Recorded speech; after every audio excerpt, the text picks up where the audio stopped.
ನೀವು ಒಂದು ಹೆಣ್ಣಾಗಿ ಇನ್ನೊಂದು ಹೆಣ್ಣಿಗೆ ಹಿಂಸೆ ಮಾಡ್ಬೋದಾ? ಯಾಕೆ ಮಾಡಬಾರ್ದು? ಇವಳಿಗೋಸ್ಕರ ಖರ್ಚು ಮಾಡಿರೋ ದುಡ್ಡನ್ನ ಇವಳ ಅಪ್ಪ ಕೊಡ್ತಾನ? ಅವ್ರಿಗೋಸ್ಕರ ಅದೇನ್ ಖರ್ಚು ಮಾಡಿದೀರಾ ಹೇಳಿ, ನಾನ್ ಕೊಡ್ತೀನಿ. ಇವಳನ್ನ 6 ತಿಂಗಳು ಮಗು ಆಗಿದ್ದಾಗ್ಲೇ 5,000 ರೂಪಾಯಿ ಕೊಟ್ಬಿಟ್ಟು ನಾನ್ ಕೊಂಡ್ಕೊಂಡೆ. ಮೈಕೈ ತುಂಬ್ಕೊಂಡ್ ಚೆನ್ನಾಗಿದ್ರೆ ವ್ಯಾಪಾರ ಚಂದಾಗಾಯ್ತದೆ ಅಂತ ಹೆಂಗ್ ಬೆಳೆಸಿದೀನಿ ನೋಡು.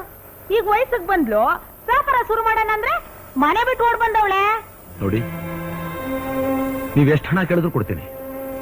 ದಯವಿಟ್ಟು ಒಂದು ಹೆಣ್ಣಿನ ಶೀಲಾಗಿ ವ್ಯಾಪಾರ ಮಾಡಬೇಡಿ, ಅವ್ರನ್ನ ಬಿಟ್ಬಿಡಿ. ಇವಳನ್ನ ಬಿಡ್ಬೇಕು ಅಂದ್ರೆ 30,000 ರೂಪಾಯಿ ಕೊಡ್ಬೇಕಾಗತ್ತೆ. ಅಷ್ಟೇ ತಾನೇ? ಅದು ನಾನು ನಿಮಗೆ ಕೊಡ್ತೀನಿ. ನೋಡಿ, ನೀವಿವರ ಕೈಯಿಂದ ನಾನು ಬಿಡಿಸಿದ್ರು ನನಗೆ ಬೇರೆ ಎಲ್ಲೂ ಆಶ್ರಯ ಇಲ್ಲ. ಹೋದ್ರೆ ಈ ಹೆಂಗಸಿನ ಜೊತೆ ಹೋಗ್ಬೇಕು, ಇಲ್ಲ ಪ್ರಾಣ ಕಳ್ಕೋಬೇಕು. ನಾನ್ ಪ್ರಾಣ ಬಿಡಕ್ ಸಿದ್ಧವಾಗಿದ್ದೇನೆ ಹೊರತು ವೇಶ್ಯ ಪಟ್ಟ ಮಾತ್ರ ಕಟ್ಕೊಳಲ್ಲ. ನೀವು ನಂಬ್ಕೊಂಡು ನನ್ನ ಜೊತೆ ಬರಬಹುದು,